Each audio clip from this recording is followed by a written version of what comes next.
Thank you for listening to Depictions Media Radio.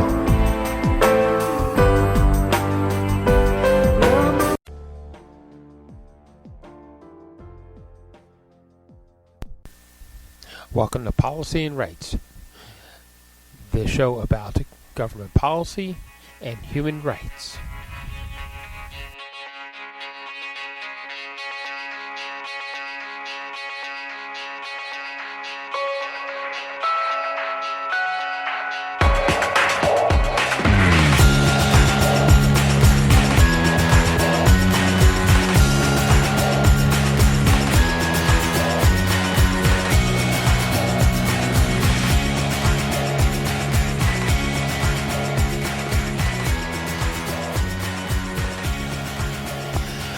Welcome back to Policy and Rights here on Depictions Media Radio. I'm your host, Michael Clogs. Okay, there are two really disturbing things that are going through Parliament and the Canadian government right now, especially the federal government. Let's start with the murder, and we'll move into a former Nazi. The first one is a murder that a Canadian was killed on Canadian soil in Surrey, BC, which is actually the city that Depictions Media actually exists in, by a foreign power, India. There's a lot of allegations going on around it, but one of the highlights of today, as this is September 26, 2023, is that there is credible evidence to the allegations that links India to the killing of a Sikh leader in Surrey, BC, according to Justin Trudeau. That documents have been reviewed by intelligence agencies, and that there's credible evidence. One of the more disturbing things about it is that that under the idea of national security, these intelligence papers are not going to be revealed to the public until possibly after trial, if they will be revealed at all. And we're going to hear some statements that are going to be made around that by, especially by Jagmeet Singh, the NDP leader. It is also has been brought to the attention of the Green Party leader, Elizabeth May, also, as we're going to hear in the recordings. So, along with this all of a sudden, as we're finding out that there is credible evidence that India was involved in the murder of a Canadian citizen on Canadian soil, and that while a lot of diplomatic work has blown up in smoke with India and trade agreements and things that Justin Trudeau has fought so hard to obtain, because after all, India is going to be the largest economic area in the world right now because of population and other things that India has done. Okay, so Justin Trudeau has been pushing to make India a greater and greater trade partner. Now it turns out that a Sikh leader, which is, by the way, we're going to go with this Sikh leader being more of a religious group than anything else, in seeking for equality for other Sikh people in India who are being politically mistreated. We'll leave it at politically mistreated. So, what is actually happening? Okay, so Anthony Rota, the now former Speaker of the House of Commons, an MP, has stepped down. I did say former, right? Because on on the Friday leading up to till today in September, he made an announcement about a war hero who existed in his riding, who was Ukrainian, but left out an important detail that was revealed later on, that he actually fought in the Nazi army. So I'm going to read a little bit from the BBC on this one. That he is now 98 years old and got a standing ovation after Mr. Rota said he was a hero during a visit by the Ukrainian President Zelensky. A Canadian Jewish group said it was deeply troubled that a former member of the Nazi division that participated in genocide of the Jews had been celebrated on Parliament floor nonetheless. So, from Justin Trudeau, it is extremely upsetting that this happened. The Speaker has acknowledged his mistake and has apologized. But this is something that is deeply embarrassing to the Parliament of Canada and by extension to all Canadians. Justin Trudeau said that. You'll probably hear some recording about that later on as he makes further statements about that. In the statement, Mr. Rota on September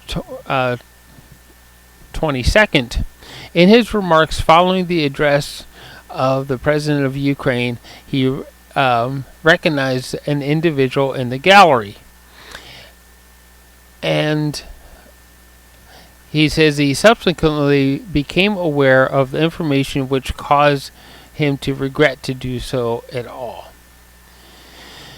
Mr. Rota said no one, including his fellow parliamentarians and the Ukrainian delegation, was aware of his intention of remarks before he delivered them. The initiative was entirely his own. The individual in question being in his writing has been brought to my attention. That Mr. Rota also says, I particularly want to extend my deepest apologies to the Jewish community in Canada and around the world. I accept full responsibility for his actions.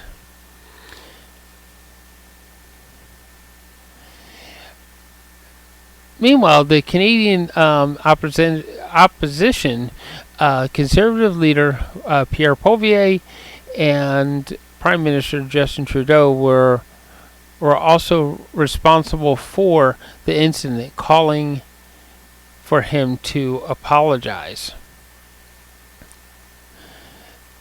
And the office of Mr. Trudeau, who heads up the Liberal Party, said the decision to invite Mr. Hoka, who is, of course, the Ukrainian who is now living in Canada in Mr. Rota's riding, made by the Speaker's office alone, and apologize was the right thing to do. No advance notice to provide the Prime Minister's office nor the Ukrainian delegation about the invitation. The Prime Minister of office made in a statement.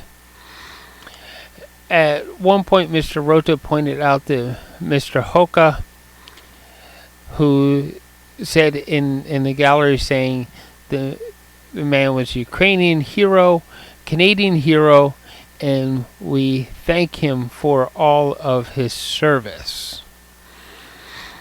By which, at this point, by saying that, they're now saying that because he turned out to be a Nazi, that they're thanking him for his taking part in the genocide of the Jews at the time. But let's discuss the history here. That as far as the Ukrainian people are concerned, only maybe a few thousand of Ukrainians actually ever fought on the Nazi side. Most of the Ukrainian soldiers that fought in World War II fought on the Red Army side, which was fighting against, I will remind you, the Red Army and Russia fought against the Nazis.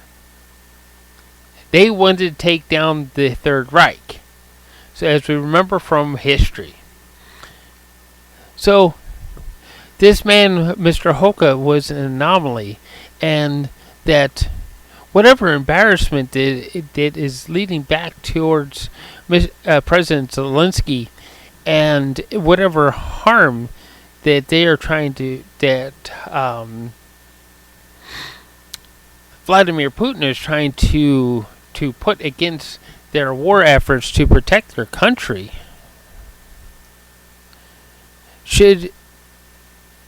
we should remember that the Ukrainians did help take down the Third Reich. The Ukrainians on the whole helped take down the Third Reich.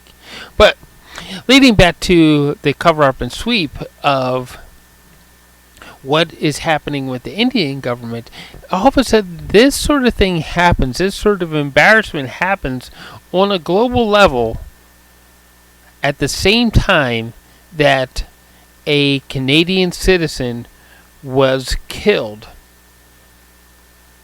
in Canada, Surrey, BC, Canada, by a foreign agent, India.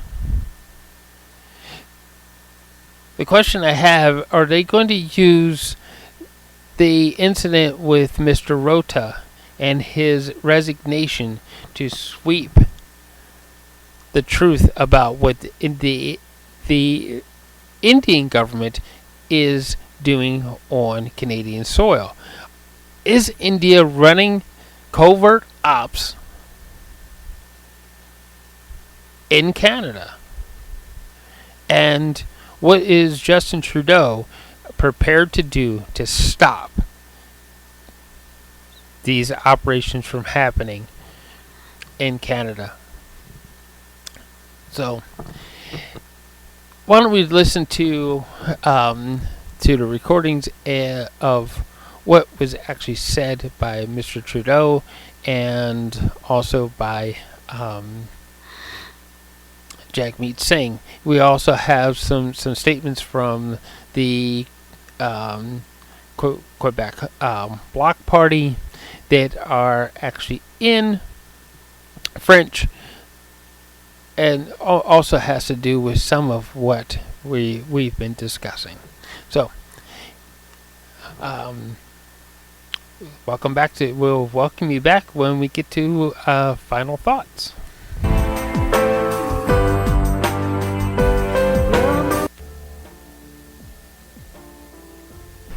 Obviously, it's extremely upsetting that this happened. The speaker has acknowledged his mistake and has apologized. But this is something that is deeply embarrassing to the Parliament of Canada and, by extension, to all Canadians. I think particularly of Jewish MPs and all members of the Jewish community across the country who are commemorating Yom Kippur today. I think it's going to be really important that all of us push back against Russian propaganda, Russian disinformation, and continue our steadfast and unequivocal support for Ukraine, as we did last week with announcing further measures to stand with Ukraine in Russia's illegal war against it. Je pense que c'est clair que c'est inacceptable que ce soit passé.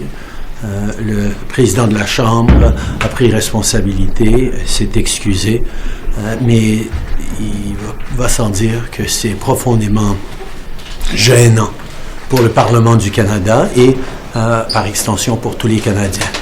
Je pense particulièrement aux parlementaires juifs, mais à toute la communauté juive d'un bout à l'autre de ce pays qui commémore Yom Kippour aujourd'hui. L'important dans tout ça, c'est qu'on va continuer de rester ferme contre la Russie, contre la propagande et la désinformation russe, tout en restant sans équivoque en appui de l'Ukraine dans cette guerre illégale de la Russie, comme on annonçait avec plusieurs mesures hier. Prime Minister, have your thoughts?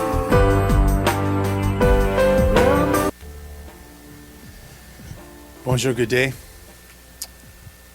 The Speaker of the House of Commons has taken responsibility for the actions on Friday, but there have been real-world impacts of his actions.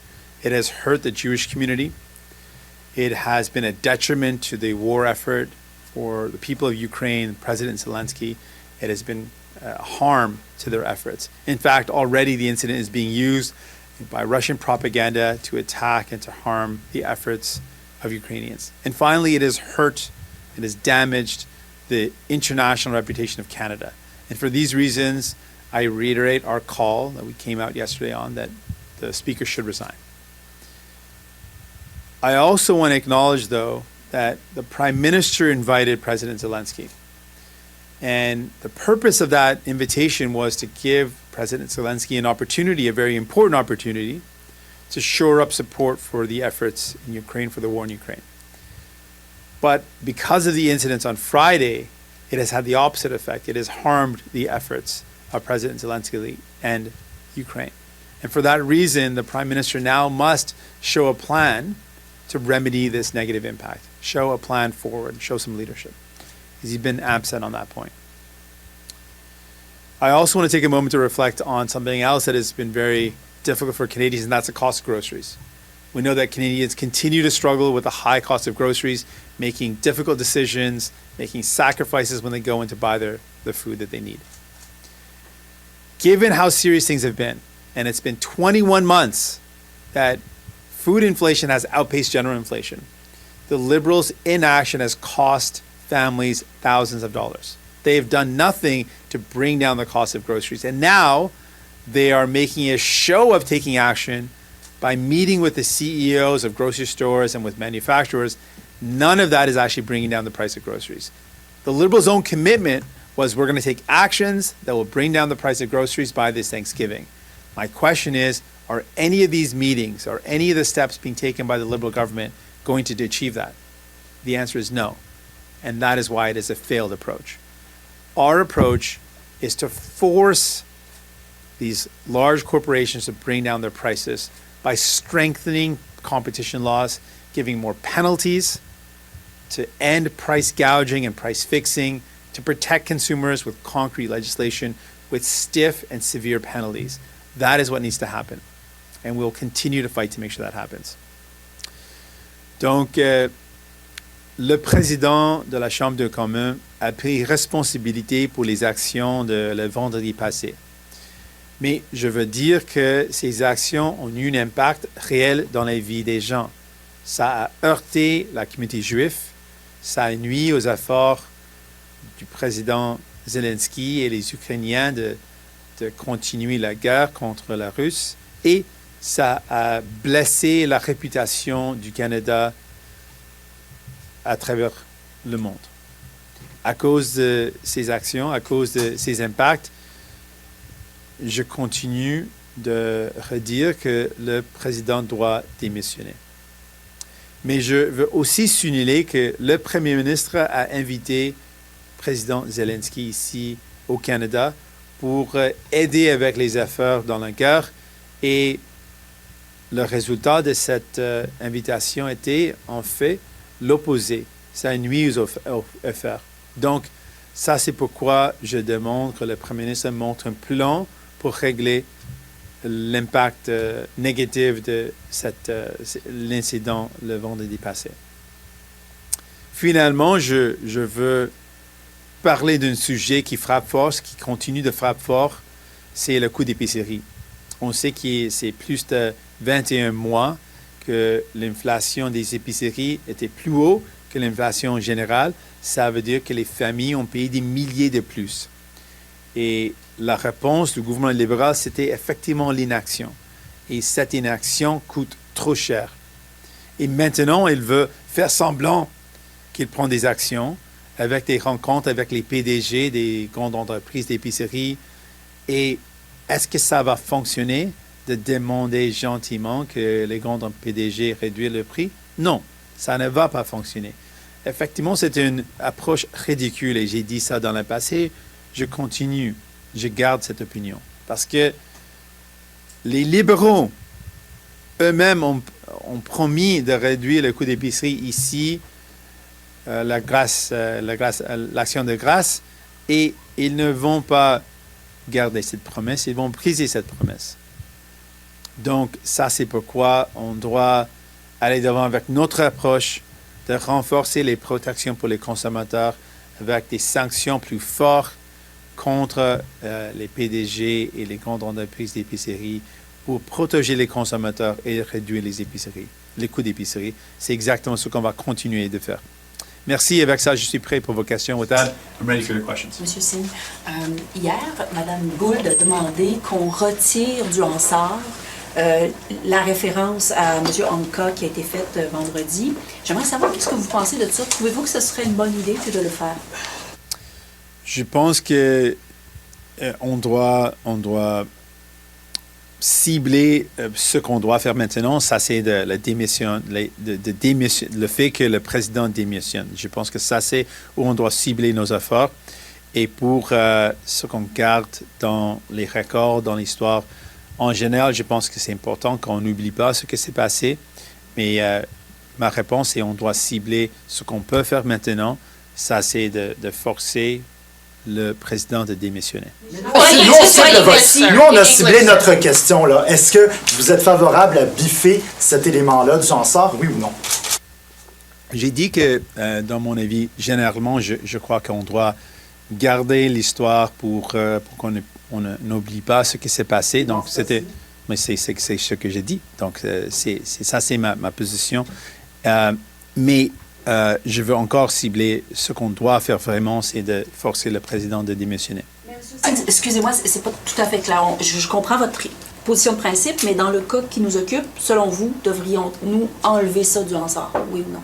Mes principes, j'ai partagé mes principes parce que ça applique à cette situation, bien sûr. In English, on this motion? Yes, on this motion, do you support the Liberals' motion to strike the standing ovation and the recognition of individuals from the gallery? And if the answer is no, why? My position is, first of all, that I believe the thing that we need to do right now, is what I've called for, is for the Speaker to resign. The harm was an invitation that has harmed people in a real way. The remedy for that is not to strike out the words, but to have a sanction for the person that made it happen. And that's why we're calling for the speaker to resign. That is the actual appropriate remedy. That is actually something that would concretely show a mistake was made, the person who did it is now no longer the Speaker of the House. That is the appropriate action. In general, though, to specifically answer the question, I believe that keeping a record of what happened so that we can learn from it is important. And so I would apply that principle generally, that we keep our history or we keep what has happened so we can learn from the mistakes. And that is the general principle that I would apply in this case as well as generally. Do you think the Prime Minister should apologize? We've heard Speaker Rota apologize. Is this part of your plan? Does the Prime Minister need to apologize for this incident? Well, that's a very important point. That's why I said the Prime Minister invited President Zelensky for a very important purpose, which is to shore up support for the war in Ukraine. But what has happened has been the opposite. The visit was marred by this incident that is now being used by the aggressor, Russia, in propaganda to attack or to take away from, in a deleterious way, the efforts of the war. So it has harmed the war in Ukraine, and it has done the opposite of the intended goal. And for that reason, I say the Prime Minister has to show a plan. What is he going to do to remedy that negative impact of what otherwise was supposed to be something that supported the President Zelensky, and the people of Ukraine. Does your plan include an apology? Does this plan include an apology? I think absolutely an apology, but much more than that. I think the Prime Minister has to lay out a plan that acknowledges that harm has happened, and what is the plan then to remedy that harm. Que devrait contenir ce plan et est-ce que c'est justement des excuses du Premier ministre qu'il devrait contenir? Je pense que des excuses sont raisonnables. C'est une bonne étape pour le Premier ministre, mais je dis que le Premier ministre doit aussi montrer un plan, parce que le but, c'était important. Le but d'inviter le président Zelensky, c'était d'aider avec les efforts, avec le cœur en Ukraine. Mais l'opposé s'est passé à cause des événements de vendredi. Donc, le Premier ministre doit, au-delà, en plus d'une excuse, doit montrer un plan pour régler l'impact négatif. Because what should be in the plan? Pour le Premier ministre. Should he be fighting this information that Russian propagandists are putting out in this plan? Should he be looking for war criminals in Canada? What should be in this plan? The Prime Minister has a provided plan. He invited the President for a very important purpose, but it has harmed the efforts. And now the Prime Minister is really missing in action. I believe the appropriate action is now the Prime Minister has to take responsibility for the harms that have happened from the invitation that he made, and that now he has to provide a plan that lays out some concrete steps to remedy that impact. Si les libéraux auraient dû réclamer son départ plus tôt à M. Oui, I mean, c'est pourquoi tout de suite, lundi, on a dit que le président doit démissionner. On était les premiers. Et maintenant, les autres partis ont aussi montré un appui pour notre approche. Mais oui, on a eu besoin d'une approche immédiatement pour dire que après les actions de vendredi, il n'y a pas une autre option. Le président doit démissionner. Est-ce que l'image du Canada est ternie? Croyez-vous, vous parlez d'un plan de la part de M. Trudeau, mais même avec des actions concrètes en ce moment, est-ce qu'on a le moyen de réparer cette gaffe-là? J'ai dit ça dans ma ouverture, que trois impacts réels, et ça a heurté la communauté juive, ça a nuit aux efforts de guerre en Ukraine, et ça a blessé notre réputation à travers le monde. Donc, ce sont les trois impacts réels. Et c'est pourquoi j'ai dit que le Premier ministre a une responsabilité de régler les impacts négatifs des actions du président. Does there need to be a new vetting process in place, looking back on the fact that this individual was allowed to come in? Speaker Rota has taken responsibility for it, but does there need to be some kind of new vetting process in place going forward in the House? I think that's something that should be raised with invitations, particularly when the speaker is responsible for the invitation, that there's proper vetting that's done. Given the impact of this event, I think the first step is the speaker should resign, and then we should also absolutely look at better protocols or processes to ensure that this doesn't happen again. Poland is looking to extradite Mr. Hunka. How should the Canadian government respond to that? Following the rule of law, if an extradition process is initiated, then following the rules of law and ensuring that it's done in an appropriate manner. In general, I believe that anyone involved with Nazis should be held to account, and that is an appropriate action. And with the case of an extradition, it should be done following the rule of law. A question on the situation with India. Yes. You spoke last week about information you received based on your security clearance. Have you received an update? Is there any more you can share right now? There's nothing more I can share, but I have received briefings, and I would reiterate that there is clear, as the Prime Minister has shared publicly, there is Canadian intelligence which indicates that a Canadian citizen was killed on Canadian soil and a foreign government was implicated. That is very serious. These are unprecedented intelligence that's come forward, and that is why we're going to continue to urge that the Canadian government have a thorough investigation, that those responsible are brought forward and held to account using the full weight of a Canadian legal system. The U.S. Ambassador said Sunday, or he confirmed that Canada got shared Five Eye intelligence on this killing. What is your reaction to that? Well, we know that's something been shared publicly. We know that the United States has been very supportive of our call for transparency from India, from the Indian government. and a call for the proper steps to now be taken in terms of an investigation and a following action in court, criminal prosecution, and we are going to continue to push for those things. And what do you say to the Sikh community who feels they may be targeted right now, that they are worried about this? I think that is a very real fear.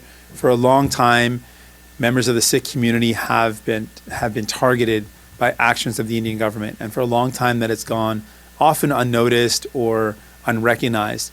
And for a lot of people, hearing the Prime Minister of a G7 nation provide intelligence that connects the killing of a Canadian on Canadian soil by a foreign government really confirmed a lot of the fears that people have felt and have made those fears even more real and more tangible. So it is very hurtful and harmful to a lot of people who have now really felt validated, but also are more afraid than ever. I should also add to that, though, there's a lot of other diasporic communities from India who are critical of the Indian government or Indian government policies that share that fear, that have also been targeted because of their human rights activism or their critique of very oppressive policies of the Indian government. They also share that fear. And I speak of other religious minority communities like Muslims, other communities that are oppressed like women, and groups that are from low caste backgrounds or tribal backgrounds who've expressed very deep concerns about the treatment that they've received. They're also feeling that real sense of fear and worry. Juste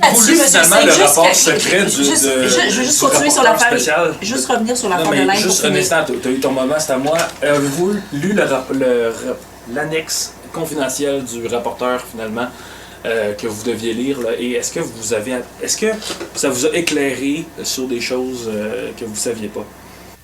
Oui, j'ai eu cette briefing, j'ai lu les documents concernant le rapport du rapporteur spécial et après j'ai lu les documents, je suis arrivé effectivement à la conclusion que on a besoin d'une enquête publique. Bien, donc une enquête publique a été déclenchée, donc, mais ça a confirmé que oui, bien sûr, on a besoin absolument d'une enquête publique.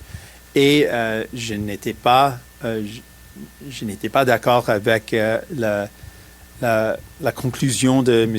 Johnston. Et aussi, ça soulève des grandes questions pour le Parti libéral et les partis conservateurs, des grandes questions qu'ils doivent répondre. Ça n'a rien changé à votre lecture de l'affaire de l'ingérence, finalement, avoir lu l'annexe secrète?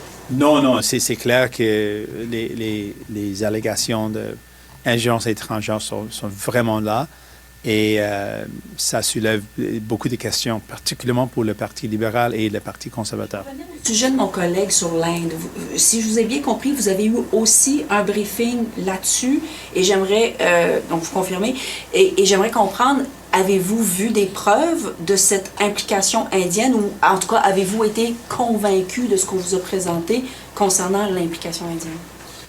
Donc j'ai eu deux briefings, un de Premier ministre et un autre briefing. Et c'est des briefings généraux, donc ce n'est pas comme un briefing avec tous les détails et beaucoup de preuves, mais après ces deux briefings, c'était vraiment clair qu'on a, comme le Premier ministre a dit, on a l'intelligence crédible qui implique clairement un gouvernement étranger, l'Inde, dans le fait qu'un Canadien au Canada était tué. Vous êtes convaincu de ça, non? Oh. Could you get your comments in English on the confidential annex, please? Yes. On the confidential annex regarding Mr. Johnson's report, I reviewed the documents and two things were very clear to me. One, that it confirmed that we absolutely need a public inquiry. I had a different opinion than Mr. Johnson, and that's moving ahead. The second thing that was very clear to me, I should say actually a third thing that I didn't mention in French, maybe I'll repeat it in French as well. Second thing, it raised some very serious questions for the Liberal Party as well as the Conservative Party, I think that need answers. And then finally, I believe that after reading the documents, it does really show a lack of urgency or action on the part of the Prime Minister and the Prime Minister's office. having read that there was not the urgency, I think, called on by the information that I read. And the Prime Minister did not show that urgency in actions in response to the information. La dernière chose que après j'ai lu l'annexe, c'est le fait que le Premier ministre, dans mon avis, n'a pas répondu avec l'urgence nécessaire après l'information que j'ai lue, et il n'a pas pris au sérieux les allégations ou l'information, et il n'a pas pris des actions nécessaires pour répondre aux urgences qui étaient démontrées dans l'information que j'ai lue. Liz May said she read the same annex, that she could not come to a proper conclusion as to whether or not a public inquiry was necessary because there was not enough information in the annex. You clearly seem to think there was enough. Like, what's going on here? Oh, there's certainly not the level of detail that I would have expected in the document. That I agree with, but it certainly made it clear that a public inquiry was necessary. There's no question about that. Can we get an English answer to my colleague's question here in terms of the situation with India and your briefings? Yes. That have provided you with the information to understand how the government has come to this conclusion and India's government's involvement? Yes. I received 2 briefings, one from the Prime Minister, one additional briefing, and in those briefings, they were not exhaustive, not lots of specific evidence, but the briefings were of the nature where I can confirm what the Prime Minister has shared publicly, that there is clear intelligence that Canada has that lays out the following case: that a Canadian citizen was killed on Canadian soil and a foreign government was involved. That intelligence is something that I think is very credible, as I would have assumed if the Prime Minister said it in public, but I can confirm that after receiving those briefings, I absolutely believe that. Who did this additional briefing? Who provided that to you? I don't have the proper term. I can give you the proper term. The organization. Yeah, I don't have the proper term for the organization. I can give it to you, though. It's not a problem. And how did this briefing come out? Did you specifically request? I requested it. Okay. So through the Prime Minister?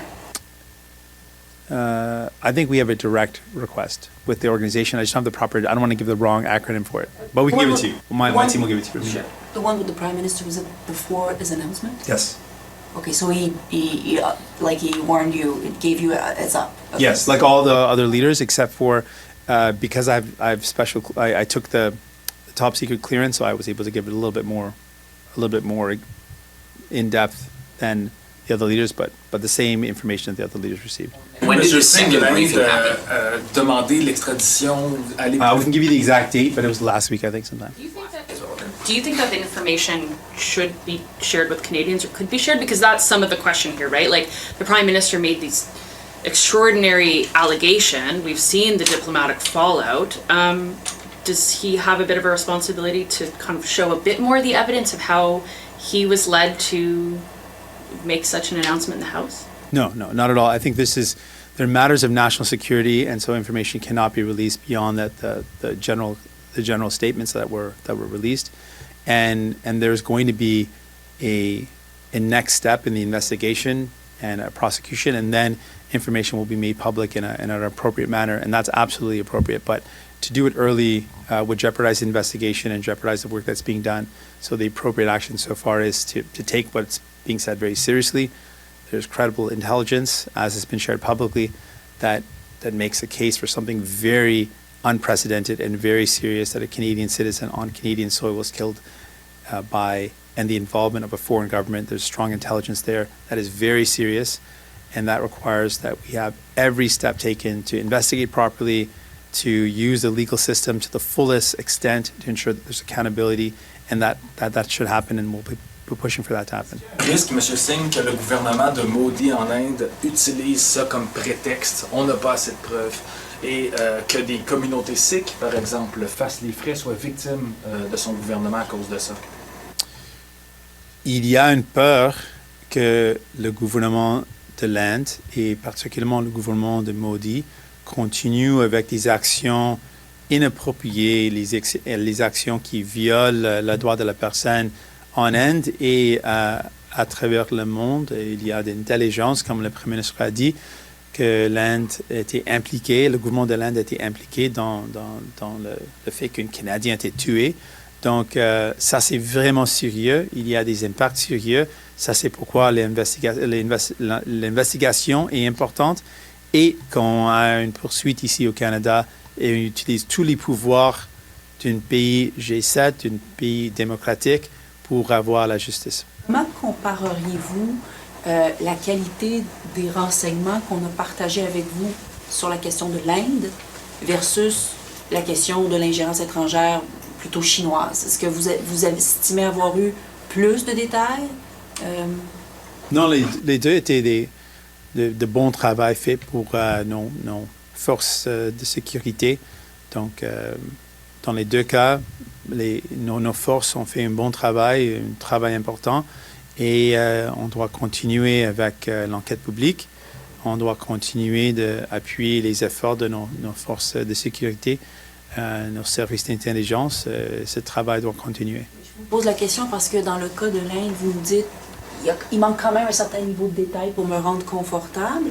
Mais dans le cas de la Chine, pardon, vous dites ça, il manque un certain niveau de détail. Mais dans le cas de l'Inde, vous semblez dire que vous en avez assez pour être sûr. Non. C'est une question c'est ce que votre collègue a soulevé, ce que Mme May a dit, le fait que avec l'annexe, on pensait dans l'annexe aurait eu plus de détails parce que c'est une annexe spécifique pour un rapport spécifique. Et donc, le rapport de rapporteur spécial était public et on a voulu voir les documents sur lesquels le rapporteur spécial a basé ce rapport public. Et dans ce cas spécifique, l'information partagée a manqué beaucoup de détails pour arriver au rapport public. Donc, c'était un contexte spécifique et différent parce que il y avait un rapport fini par le rapporteur spécial et on a pensé que pour arriver à ce rapport public, on aurait eu accès aux documents pour y arriver et les documents n'étaient pas là dans ce contexte. When did you read those documents? We can give you the exact date, but it was a couple of weeks ago. Okay. Avec la semaine qu'on a eue au gouvernement, donc on parle de l'Inde, on parle de M. Rota, ça donne quoi comme image du Canada à l'international? Est-ce que vous croyez est-ce que vous êtes gêné de ce qui s'est passé dans la dernière semaine? Donc, les deux événements sont tellement différents. Dans l'un, c'est une attaque contre notre souveraineté par un État étranger. Donc ça, c'est quelque chose qui n'a pas du tout la faute du gouvernement, c'est la faute d'un gouvernement étranger et on doit avoir tout un processus d'investigation et une poursuite dans la Cour de justice et toutes les étapes nécessaires pour protéger les Canadiens. Il y a des gens qui ont peur, on doit les protéger. Donc ça, c'est un cas. Dans le cas de M. Rota, c'était une grande erreur faite par le président de la Chambre des communes. Donc ça, c'est une erreur faite par exprès par le président. Ça, c'est quelque chose de complètement différent. Et ça a eu vraiment un impact négatif sur la réputation du Canada à travers le monde, pas de doute, sans doute. Et ça, c'est quelque chose qu'on doit régler. Petit truc, sur l'Inde. Vous avez deux briefings, celui du premier ministre, l'autre. Oui. Vous avez dit c'est parce que j'ai ma cote de sécurité que j'ai pu avoir... bon. Est-ce que vous aviez besoin de cette cote, même pour le briefing avec M. Trudeau, avant son annonce, ou ça a été fait juste parce que vous êtes un chef de l'opposition et on l'a fait avec tous les chefs à votre connaissance? Il a parlé avec tous les chefs. Ça, c'est quelque chose qui est public. Il a dit ça. Et les autres chefs ont partagé le fait qu'ils étaient briefed. Donc ça, c'est normal. Et dans mon cas, à cause du fait que j'ai reçu une special clearance, donc j'aurais pu avoir accès à plus d'informations à cause de ça. Vous avez eu le deuxième briefing dans lequel on vous a présenté quelques preuves qui vous ont rendu confiant que c'est vrai. C'était un briefing plus général que ça, mais c'était un briefing où j'ai demandé des questions et j'étais satisfait avec le travail de nos forces de sécurité et la crédibilité de l'intelligence.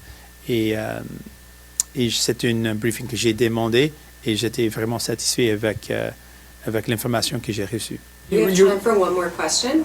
One more question. Just a small clarification again on that issue, but if I understand correctly, the first briefing, all of the leaders took part in, but you got added information in that first briefing due to your clearance, and then a second briefing on top of that. That's right. Yeah, that's great. Yeah. Yeah. Didn't get that. You got it exactly. Yeah, that's it. Thanks. Two leaders that's had the security clearance. But I'll just do last question. Well, that was a clarification. There's always a last question. Yeah. So you're one of two leaders that's received the security clearance. Do you know if Liz May has gotten this second briefing as well? Was she there with you? How did that work? No, she's definitely not there with me, and I don't know if she requested one or not. That's something you can ask her. Thanks so much, merci. Thank you. Thank you.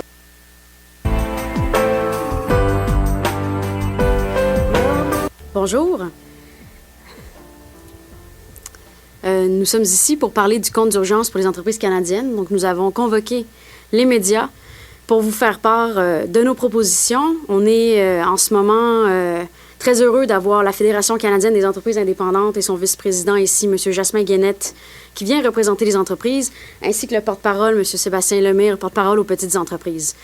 On a une situation qui est importante parce qu'il y a des milliers d'entreprises qui risquent de faire faillite dans les prochaines semaines, les prochains mois. On en a déjà vu 1900 dans les dernières années, juste au Québec, qui ont déclaré faillite. Et ce, parce qu'elles ne sont pas capables de rembourser leurs prêts. Elles sont endettées, elles sont en difficulté. Et on sait que la pandémie a changé beaucoup de choses pour l'économie et la société actuelle. Donc, le Bloc québécois, dans les circonstances actuelles, a deux demandes pour le gouvernement. La première, c'est d'offrir un peu de souplesse à ces entreprises qui en ont vraiment besoin, qui sont en difficulté. Il faut que le gouvernement puisse offrir des ententes, par exemple des ententes de paiement pour les entreprises qui le souhaitent. Et deuxièmement, et ça va de soi, c'est un programme qui a été créé par le gouvernement. C'est un programme qui ensuite a été confié à une société d'État, Exportation Développement Canada, pour sa gestion. Ensuite, EDC a, elle, offert un contrat de 208 millions à la firme Accenture pour qu'elle gère ce programme. Or, ce sont les institutions financières qui ont finalement géré le programme en offrant les prêts et qui maintenant doivent prendre la décision difficile d'accorder ou non un prolongement de ce prêt-là. C'est totalement irresponsable de la part du gouvernement de ne pas avoir de canal de communication direct entre les entreprises et lui-même, car c'est lui qui l'a créé, c'est lui qui l'a mis en place et il doit prendre ses responsabilités par rapport à ce programme qu'elle a créé pendant la pandémie. Donc, je souhaite laisser la parole à M. Guénette pour la suite.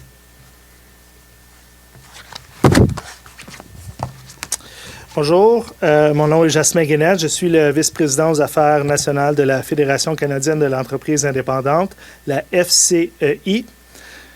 La FCEI compte 97 000 membres à travers le pays dans tous les secteurs de l'économie. Et en moyenne, nos membres sont des entreprises d'environ 15 employés ou moins.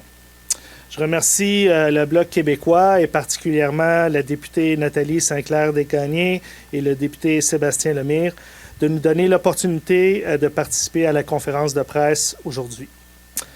L'annonce faite par le gouvernement le 14 septembre au sujet du prolongement des délais de remboursement du compte d'urgence pour les entreprises canadiennes, le CUEC, n'a pas été reçue positivement par les membres de la FCEI. Nous avons reçu déjà 5000 réponses d'un sondage envoyé il y a quelques jours suite à l'annonce du gouvernement. Voici quelques résultats préliminaires. 82 % des répondants à notre sondage sont d'avis que ce qui a été annoncé le 14 septembre ne va pas les aider. 69 % sont d'avis qu'il leur sera difficile de payer avant la nouvelle date limite de remboursement afin de conserver la portion subvention, soit la date du 18 janvier. Et la très grande majorité de nos membres nous disent que de prolonger d'1 an le délai de remboursement donnant droit à la portion subvention les aiderait considérablement. C'est pourquoi la FCI demande au gouvernement de reconsidérer sa décision. Quand le premier ministre a fait son annonce, plusieurs ont cru que la date limite de remboursement qui était prolongée d'1 an était celle qui donnait droit à la portion subvention. Mais ce n'est pas le cas. La date limite de remboursement qui donne droit à la portion subvention a été prolongée de 18 jours. Elle est passée du 31 décembre 2023 au 18 janvier 2024. De plus, le gouvernement a mis en place une nouvelle date limite, celle du 28 mars 2024, pour les entreprises qui vont décider de refinancer leur remboursement du CUSC auprès de leur institution financière. Pour nous, c'est comme encourager les gens à payer leur solde de leur carte Visa en allant se chercher une nouvelle carte Mastercard. La prolongation d'1 an annoncée en grande pompe est simplement pour la durée totale du programme qui se terminera en 2026 plutôt qu'en 2025. Je terminerai en disant que la moitié de nos membres ne sont pas revenus à un niveau de vente normal. Un très grand nombre de PME sont lourdement endettés en raison de la pandémie, les prêts du CUSC étant une source d'endettement importante. Il faut se rappeler aussi que les PME font face à l'inflation et à l'augmentation générale des frais d'exploitation. La FCEI demande au gouvernement de revenir sur cette décision et de prolonger la date limite de remboursement qui donne droit à la subvention au 31 décembre 2024. Nous ne demandons pas de nouvelles subventions, simplement plus de temps pour rembourser le prêt tout en gardant la portion subvention. Merci beaucoup.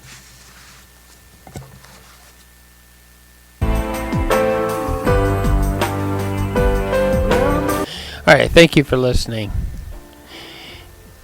And another thing leading back to prejudice and hatred, that in the city of Port Coquitlam, British Columbia, Canada, that a group who is trying to gather white mothers, white children, so that they can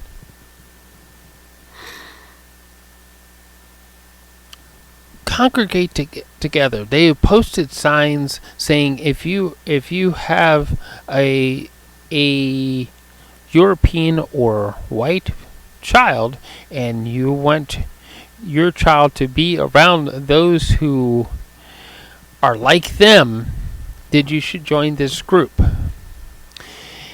The community itself is an outrage. The posters and signs that were put up around Port Coquitlam were taken down. Not necessarily taken down by the city itself, but they were taken down by the citizens of Port Coquitlam. The community is, like I said, is outraged over this. That no one wants hatred in their backyard. No one wants discrimination happening in their backyard, although at times we may not do enough to stop it. Because when we look at some of the things that the government actually still does to discriminate against Indigenous people, that we still have groups that want to teach children to hate. And we continue on with the messages of hate that are still being delivered by different groups in our community. We need to find a way to make the hatred stop. And in a conversation I had with somebody who is actually, he lives in Europe, and he too is trying to fight against hatred in our world, and he doesn't understand. We talked about the fear and how he doesn't understand why we should be afraid of each other. We're all human beings. We all deserve equality. We all deserve respect. And that we need to learn to start to think that way and push forward with that idea. That we're all human beings and we need to stop hating each other just because something that we perceive to be different instills a fear. We both came up with a saying, because we're trying to reach a billion people with these messages to stop the hatred, that 1 billion people is a good start. And we need to all work together to end the hatred in our world. We're all human beings. Thank you for listening to Policy and Rights here on Depictions Media Radio. I've been your host, Michael Clogs. And find that subscribe button and share that subscribe button with somebody else that you know who wants to end the hatred in the human race.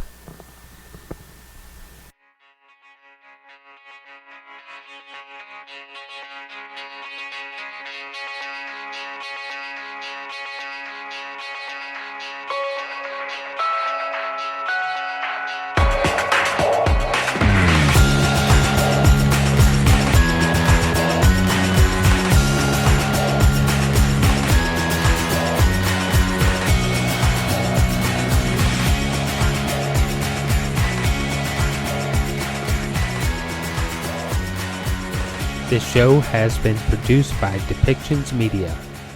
Please contact us at depictions.media for more information.